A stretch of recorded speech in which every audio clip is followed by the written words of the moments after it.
почитувани влюбеници во културата, литературата и уметноста, добре дојдовте во емисијата Астрорум. Навистина представува големо задоволство кога во оваа емисија гостува некој добар раскажувач, бидејќи личноста со која што ќе разговарам не е само добра да ги спакува зборовите на хартија, туку е секогаш задоволство и да ги пренесе онака звучно, а вие да слушате. Станува збор за есеист, прозаист, за компаратист пред се, бидејќи знаеме кој да гостувал од оваа гранка на книжевноста, е многу со раскошен талент, со различни афинитети и така натаму и така натаму. Станува збор за професор Александар Прокопиев и јас му посакувам добре дојде во емисијата Астрорум. Добре дојде, добро те најдов. Конечно се договоривме, ни одговара, не ни одговара термини. Во овој пандемиски период сите сме со онлайн ангажмани, но еве конечно да се сретнеме тет-а-тет виртуелно. Сакам да ве прашам дали од секогаш знаевте дека вашата пределба ќе биде поврзана со зборовите? До каде ви досега паметењето, од кога ја засакавте литературата пред се? Што се однесува до самата професија, веројатно тоа се хранеше с подолго време, до пубертетот, например, кога бев веќе поточно одреден што највеќе ме интересира во животот. Но кога ќе помислам на своето детство, како се случуваше тоа детство, мислам дека прилично разноврсно и речиси радосно. Имено семејството, куќата, дворот, сокакот, родителите, дедовците и наните, другарчињата со кои јас бескрајно долго минував со игри и со разни сценарија по сокаците на Пајко Мало. Сето тоа веројатно ме потикна да бидам заинтересиран кон оние, да кажем, сфери на животот, што после, како што станував, да кажеме, поздрел и повозрасен, ми се отвара на убав начин. Моите родители се, кога вака сега ги гледам со љубов, ама веќе и со тага, затоа што ги нема, татко ми замина многу порано, кога јас сум веќе постар од мојот татко 10 години. Тие беа еден за друг посебни светови. Значи, мајка ми беше професорка, позната професорка, што пишуваше учебници по литература, и чии ученици со генерации знаат да раскажуваат за неа најубави, најприврзени приказни. Всушност беше типична професорка. И во тоа што имаше во себе голема доза на педантност и ред. Наспроти неа, татко ми беше една разбарушена природа и човек кој баш заради тоа беше приврзан до уметноста и убавото, мислам на еден, барем за мене, поспонтан начин. Имено, имавме голема библиотека, и се уште ја имаме, мислам дека имаме сигурно една од најголемите библиотеки во градот. И меѓу тие книги кои, како ја дете, си играв со нив игри на војни, па тука беа некои варвари што доаѓаја ги освојуваат тие градови од книги. И што е најважно, тие книги прво ми беа предмети од кои јас си правев разни сплавови, градови, не знам што. И после, кога почнав да читам, исто така многу природно ги сакав. Од друга страна, не бев дете интровертно, не бев дете затворено во својата соба, иако знаев да се занесам долго време, сам со себе, но бев дете што сака друштво. Уште тогаш ние си игравме филмови за каубојци, индијанци, и можам да се пофалам дека ја бев, еве, уште во тоа време сценарист. Им давав улоги на моите пријатели, кој кого ќе игра. Единствено затоа што беа сите машки деца, ни беше проблем да кажеме кој ќе игра женската улога. Нормално дека ништо не знаевме за машко-женски односи во таа смисла, ама мораше и да има еден лик кој ќе биде, не знам, шочи, ќе биде принцеза и така натаму. Но за главната женска улога, во тој случај, колку што се сеќавам, беше Миледи, значи една опасна, преубава, ама прилично лоша женска, немаше кој да игра. Никој од момчињата нормално не сакаше да игра таа улога. И тогаш мислив дека токму за таа улога е добра една голема, убава перница од спалната соба на дедо и нана. Ја довлечкав до улицата, она ја одигра одлично својата улога, испогушкавме, ја исповлечкавме таму, кога ја вратив назад беше целата валкана. Но, да не го идеализирам тоа мое детство премногу, иако нормално, кога човек се секава на своите најрани години, е сентиментален, затоа што тогаш се случува и други малку по неубави работи, например тепачки, нефер однесувања, поголеми деца кои доваѓа и помалку не малтретира. Првиот судир со ферплеот и недоличното однесување, силата и така натаму, се она што после во животот може би се сваќа низ разни моралистички закони и поуки, тогаш беше многу спонтано. Што се однесува до семејството Прокопиеви, оно само по себе, кога го гледам овака во должина, е прилично чудно. Тоа е семејство на трговци и доктори главно, но во тоа семејство во секоја генерација имаше некој што одеше кон, да кажам, во тоа време неграѓанската сфера на уметност.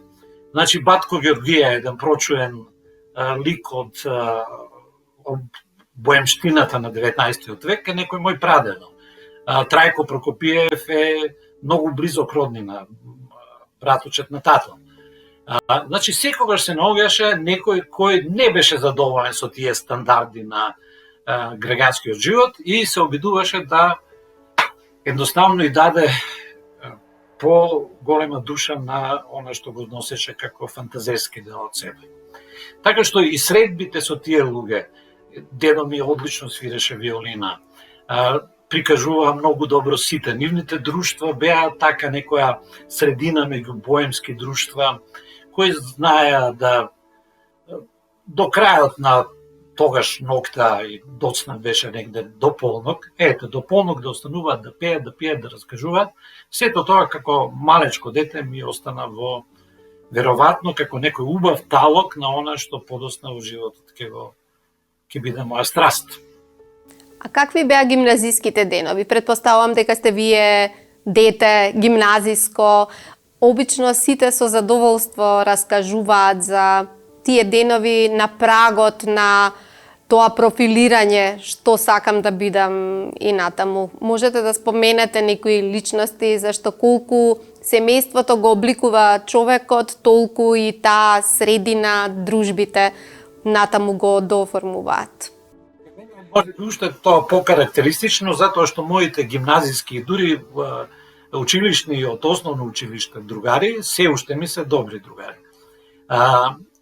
Во гимназијата амбиентот веќе беше променет. Значи, додека детството беше во предземјотресното Скопје, кој имаше еден друг простор свој освоен, гимназиските денови беа минувани во пост земјотресното Скопје и тука кај мене веќе се определија, бе прво во извореден клас. Значи не е клас што беше амбициозен во смисла на првенство, туку клас кој едноставно имаше разни веќе изградени индивидуалности кои сакаат да се покажат.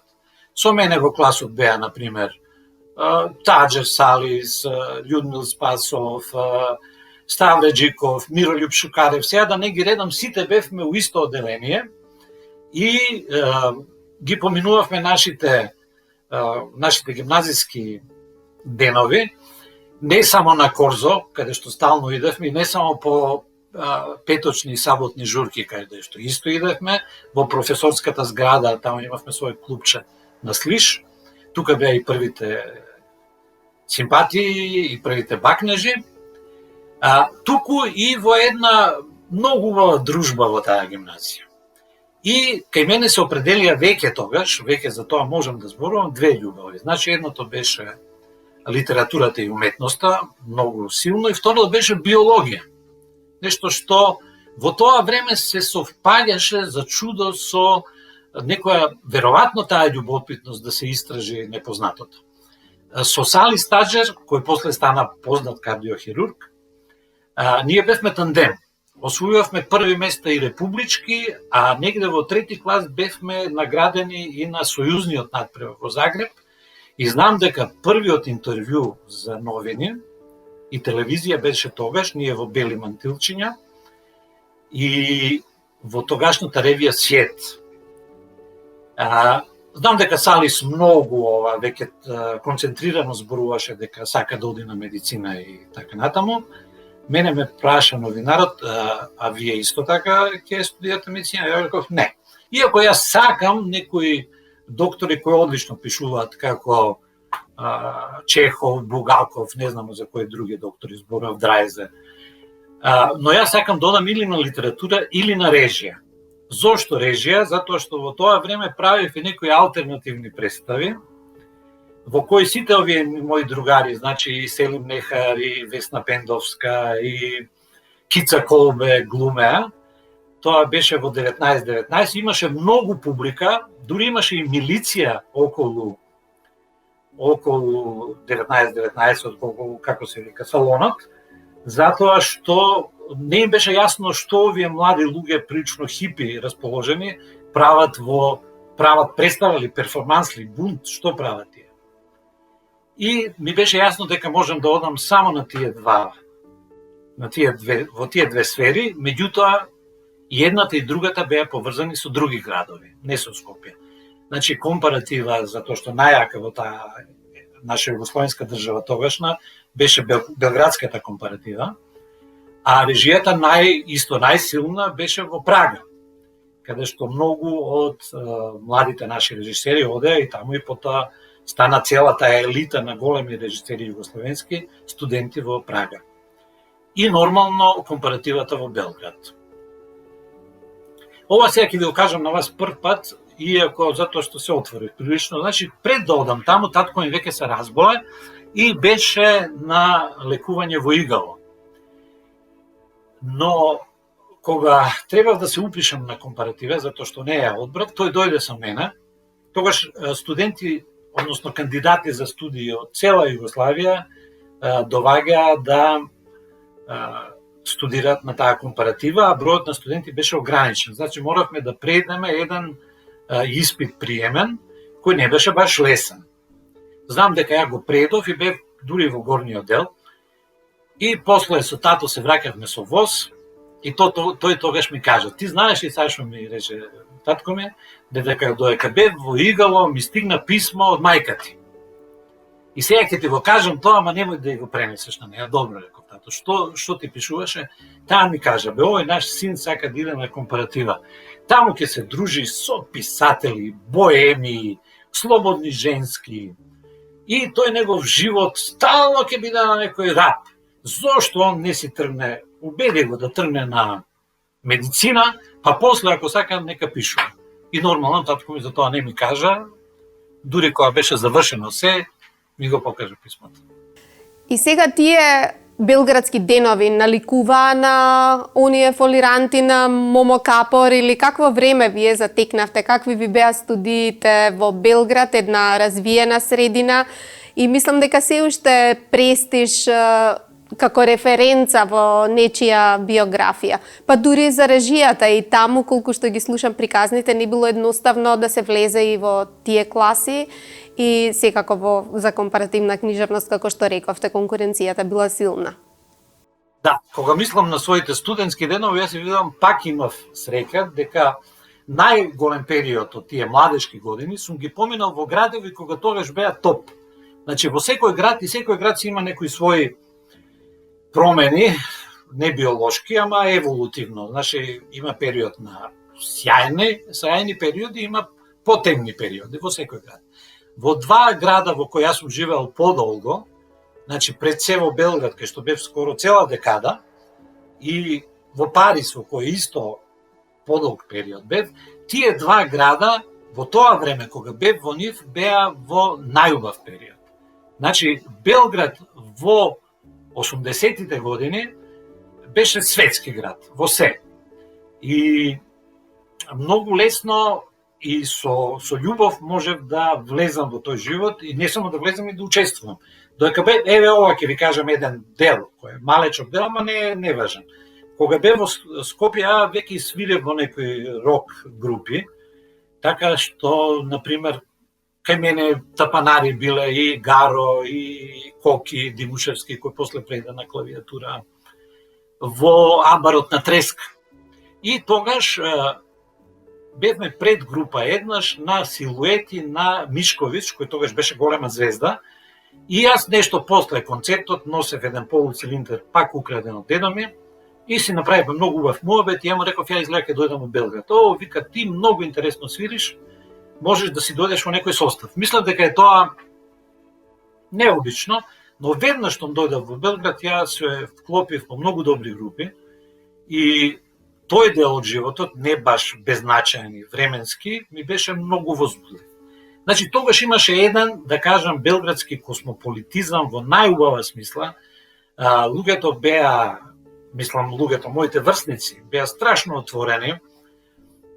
СКЦ Дадов, сега да не ги редам сите, Фест, Бемус, сите тие настани беа преполни со млади луѓе, а ние меѓу себе исто многу убаво комунициравме. Многу од тие мои останаа пријатели. Например, во мојата група сега има неколку добри српски, не добри, многу добри српски автори кои студираа со мене. Великич, Басара, Бајац, кој ми е многу близок, ама сите ми се уште близки. Радослав Петковиќ, сите беа во иста моја генерација.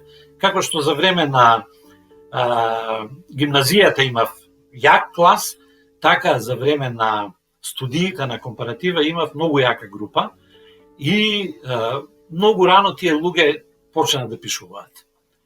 И нормално ја почнав да пишувам и да објавувам и сето тоа врзано со таа рок-н-рол авантура која траеше скоро 7-8 години, се спои во еден многу возбудлив период на учење, сознавање на животот, запознавање на разни типови на луѓе. Сето тоа искуство, кое не е само искуство мисловно и сетилно, туку би рекол дури многу екзистенцијално искуство, многу ми значеше во Белград. Многу.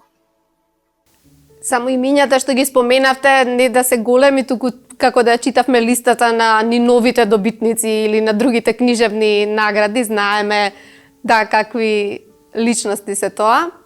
Извини, Бранка, што те прекинувам, ама ти ме потикнуваш секогаш. Значи, најдобар студент на компаратива беше Киш. И ние во секој петок студентите на компаратива и поранешните студенти на компаратива се собиравме во Таковска улица на разговори на одредени книжевни теми или дела во кои учествувавме сите. И тука доаѓаше Киш. Уште не беше заминат за Париз, а инаку и со Киш ме врзува едно убаво искуство, за кое зборувам во представата која пред 2 дена имаше премиера во Лавирентите на Киш, според Анатомија на смртта во режија на Срџан Јанечевиќ. Значи, таму јас, таа представа може да гледате, еден проект кој е мултимедијален, зборувам за своето искуство со тој огромен автор, навистина. Компаративата во Белград беше со изворедни професори, значи од старите ги имавме сите, и Ѓурич, Милошевиќ, мислам Кошутич, страшна екипа на професори, но воопшто таа атмосфера што таму владееше, не беа тоа типизирани одликаши студенти. Беа студенти кои веќе од бруцовшките времења, бев и ја меѓу нив, влегувавме во редакции, во СКЦ, во дружби, во нови движења, постмодернизмот, така се зачина. И тоа беше нешто што е за мене навистина непроценливо. Не случајно важите за зачетник на македонскиот постмодернизам, а и ова што го откривате за Киш, може слободно да кажеме дека тоа е една од клучните фигури за вас, веројатно и подоцна доаѓа и Парис, можеби и таква некаква врска можеме да најдеме. Значи, како што Белград беше, може би субјективно тоа го зборувам, но не го зборувам субјективно, затоа што подоцна е постојано одам во Белград, одам и во Парис, исто релативно често, ги сакам многу тие градови, моите пријатели живеат особено во Белград, но и во Парис, и тие соочувања со тие два најубави града во мојата младост, во мојот раст, не сакајќи ги споредувам со времето во кое ја бев таму. И не го кажувам ова со некоја претерана субјективност. Значи, Белград во 80-тите, Парис во 90-тите, во раните 90-ти, беа навистина во климаксот на својата убавина. Потоа некако се измеша заради други причини, заради други енергии, но тие енергии беа многу потесни, потемни од оние во кои ја уживав додека бев млад човек. И нормално дека рефлексии и од Белград и од Парис ќе има и на вашето творештво. Како се развивавте како автор? Кога ја почувствувавте сигурноста дека сте етаблирани, дека го најдовте вашиот собствен модус на изразување, или тоа беше постојано трагање по себе и по она истражувачко што го кажавте од биологијата и по некои нови сознанија? Да, кога со Салис ги правевме тие експерименти, кои во тоа време како деца беа многу напредни, ние ги испитувавме радиоактивноста врз делување на радиоактивноста, како тогаш многу иновантните Гајгерови бројачи, врз белите глувци. И знам дека Сали секогаш бевме многу блиски, се сакавме, свиравме заедно и клавир, и сега сме многу. Меѓутоа, во тоа време го нервираше зошто сум јас бавен. И често ме прашуваше, па добро, Сашо, што толку чекаш? Јас низ микроскопот, кој отквараше нов свет, бев запрепастен со тоа кои планети живеат во нас. Какви се тоа суштества се движат, кои се нивните односи, како тоа се менува. И мислам, ако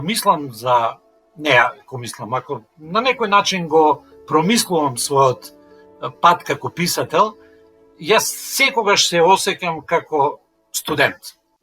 Односно, многу ми е важен процесот, многу ми е важен потикот, многу ми е важна страста со која влегувам. И да бидам искрен, многу ја сакам, најмногу ја сакам и книгата и пишувањето, но тоа не ми е само тоа, затоа што тоа е индивидуален процес, осама, размислување, незадоволство, пронајдоци во пишувањето, и вие сте сами со себе. Голем дел од мене е врзана за еден друг тип на креативна работа, на тимска креативна работа, на содејство на креативни енергии. Еве, свирев рок-н-рол, се бавев со алтернативен театар, правам анимирани филмови, сум правил стрипови, што се не. И секогаш таа тимска работа исто толку ме возбудувала. Тука има се, и синергии, и судири, меѓутоа, самиот процес многу ме возбудува. Така што сега, ако го вракам филмот, а вие ме потикнавте и на такви работи, значи, кога бирав дали да одам на литература или режија, тоа беше затоа што тие два дела од мене се бореа која ќе се здобие со предимство. Се здоби литературата, а мо остане и овој друг дел, каде што, применувам некои своји, да кажам, страсти и желби и во другите сфери. Го начнавте и следното прашање, од каде ја наоѓате енергијата да можете да творите на различен начин, низ различни гледишта, еве споменувате представа и самите можете да режирате веројатно, но соработувате. Вие изгледа сте зависник од тој колективен адреналин. Па како сето тоа им го приопштувате на следните генерации, бидејќи се занимавате и со педагогија, професор сте, на што ги учите? Им давате насоки или ги наведувате да грабаат од сите страни за да можат да дојдат до на индивидуалното, до сопствениот јазик? Така е. Многу сум среќен што се отворија постдипломските студии во Институтот за македонска литература и што имам се уште, иако сум веќе во пензија, можност да менторирам многу од тие луѓе кои одат понатаму во својата кариера.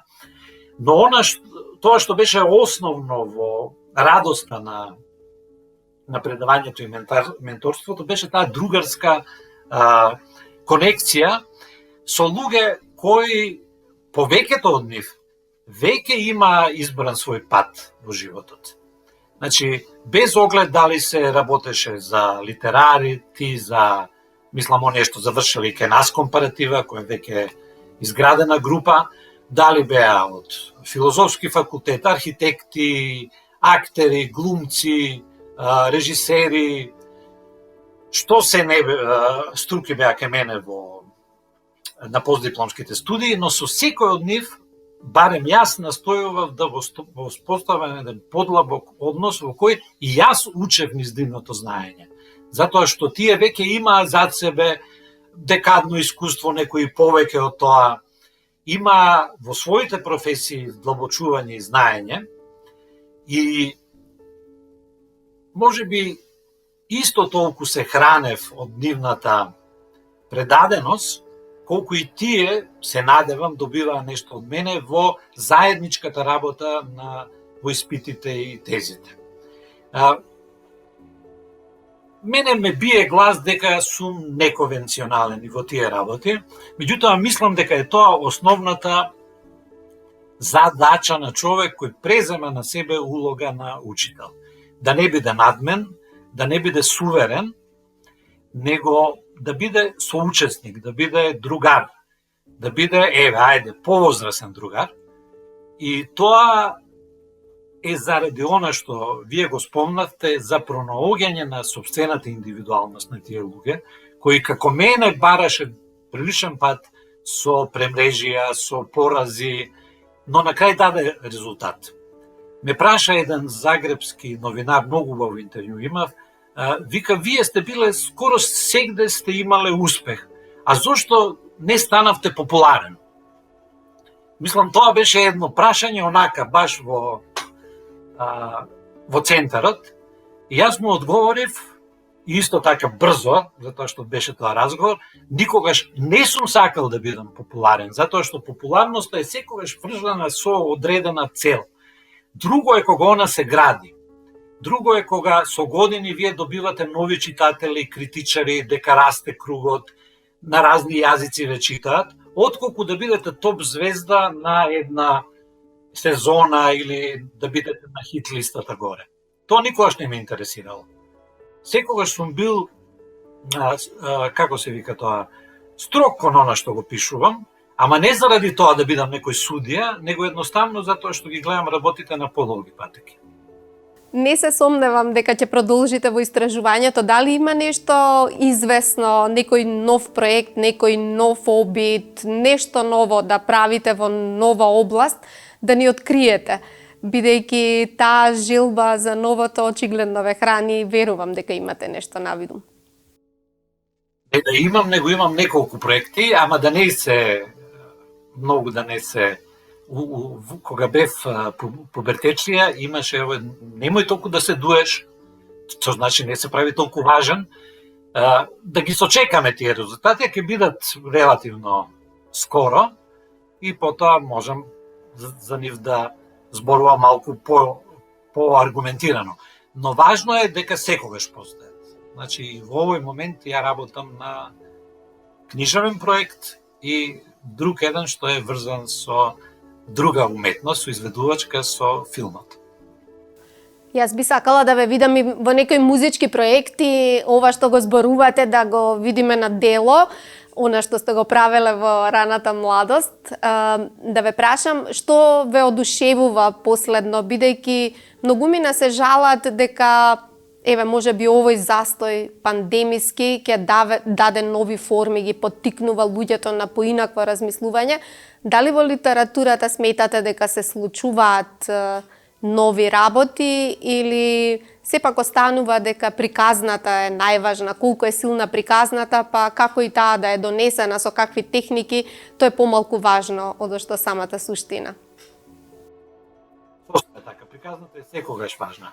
Дури приказната е важна и во ваков тип на оваков облик на разговор, кој многу убаво ни тече, значи во интервјуа често луѓето, јас сакам да гледам интервјуа и да слушам и да читам, луѓето тогаш како тие што ги интервјуираат, значи интервјуираните, често ги стопираат своите приказни кои ги имаат сигурно една ризница на приказни во себе. Значи, и тоа според мене, се сеќавам на еден појадок во Пула, со Умберто Еко. Значи, Умберто Еко кој беше тука во фотографиите што ви ги дадов, има една фотографија со неговата асистентка Клер Тен. Значи, на појадок, колку добро беше организирано, на појадок се собираат 20 на учесници, помлади писатели и звездата на фестивалот, тогаш беше Умберто Еко. Значи, ние си јадевме, тој јадеше толку сласно, и разговараше за најобични работи, како за, например, патување со воз, што се му се случало, како се криел, како место Умберто станал, не знам, друго име, еве, Франческо, додека патувал со некој сопатник, кој му рекол, па вие сте прочуени од Умберто Еко, ма не, сите ми велат така, јас сум Франческо Торини, например. И постојано беше во приказни тој човек, кој е извонредна една енциклопедија на знаење, извонреден писател и научник, а како човек кој ќе го запознаеш, тој просто не можеше да запре од кажување на приказни. Сите мои контакти и пријателство со тој тип на творечки луѓе секогаш е исполнет со приказни, дали со размена на приказни, дали со слушање, дали со учество во една заедничка приказна, секогаш е тоа така.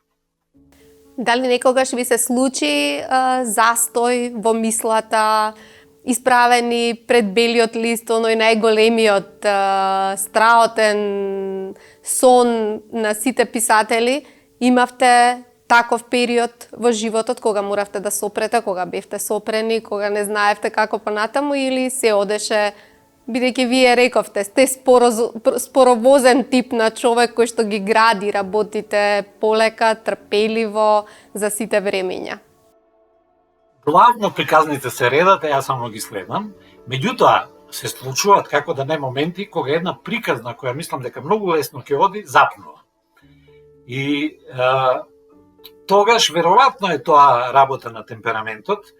Ме фаќа извесен гнев кон себе и многу брзо ја менувам работата. Например, ако пишувам и се тоа оди и негде запне, веднаш излегувам надвор, се шетам или одам да се напијам кафе или нешто правам, едноставно чекајќи тој збор или таа мисла или таа приказна да се продолжи. Никогаш не сум чмаел пред недостатокот на инспирација, затоа што мислам дека е тоа чисто човечка особина. Некогаш сте многу инспирирани, некогаш се лесно виде, некогаш има известни застои, но никогаш не сум се стаписал пред тоа. Едноставно сум продолжувал, може би нешто друго да правам, за да не бидам жртва на моменталната немоќ.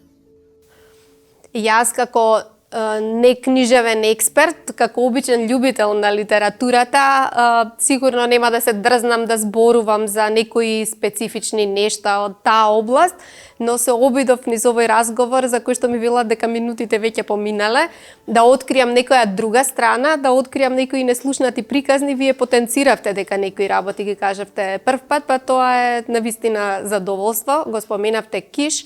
Јас покрај мене го немам Киш, но имам уште еден писател на К, тоа е Кундера. Прекрасни илустрации и преводи во Арс Ламина. Можам да ви сугерирам, но вие секако ќе појдете самите во една од книжарниците на литература МК, а веќе имате соработка и со Арс Ламина и ќе одберете од таа продукција нешто што е по ваша мерка за читање. Тоа е подарок од оваа емисија и бидејќи не ги откриваме плановите, конкретните пред рака да се случат и верувам дека ќе имаме сигурно уште најмалку неколку поводи за повторен разговор. Ви благодарам за ова гостување и се надевам дека заинтригиравме нови гледачи, нова читателска публика. Кога бев во Париз, на Сорбона 4 предаваше Кундера. Кундера беше во најубавиот животен и творечки тогаш негов период, беше убав маж. Ние студентите на постдипломци тогаш, значи од сите европски држави, брзавме само да стигнеме на некој од неговите предавања. Кога ќе дојдевме во прилично големата сала, прво што ќе забележавме дека нема место. Сите места беа исполнети половина час пред Кундера да почне со предавањето. Но најинтересно беше што првите 2, можеби 3 реда беа исполнети со жени. Жени специјално од сите возрасти, од девојки до возрастни жени, доаѓаа намерно за да го видат и да го слушат Кундера. На Кундера не му биле потребни перници, имал многу принцези на своите Очигледно не му предавања. биле потребни, да. И јас ви благодарам многу што споделивте вакви уникатни приказни, така што беше вистинско задоволство да се слушне ова. Ви благодарам уште еднаш. За мене беше големо задоволство, затоа што ме потикна слободно да си кажувам многу работи кои ми навираа просто во нашиот разговор. Благодарам.